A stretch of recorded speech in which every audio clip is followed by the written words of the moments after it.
You know, it's terrible to think of that, but you know, what chance do these young men have?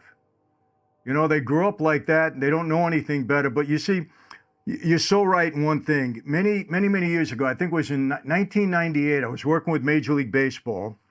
And I was speaking to athletes about gambling and about associations that they have, keeping them away, trying to keep them out of trouble. I've been doing that for almost 30 years now. But I was with Major League Baseball, and they asked me to come to a juvenile hall in Florida and speak to some of the young kids in there. So I said, okay. They said, we'll give you a half an hour. All right. And I said, a half an hour? What am I going to do in a half hour? I said, give me some time, you know? So I went in there. P.S. I was there for 3 hours. They let me go, right?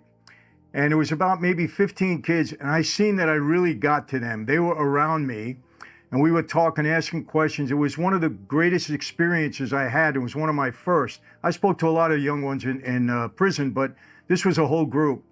But when I got out of there, I said, you know what? I just did these young men a disservice. And they said, what do you mean?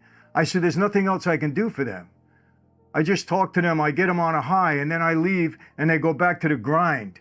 I said, that's not right.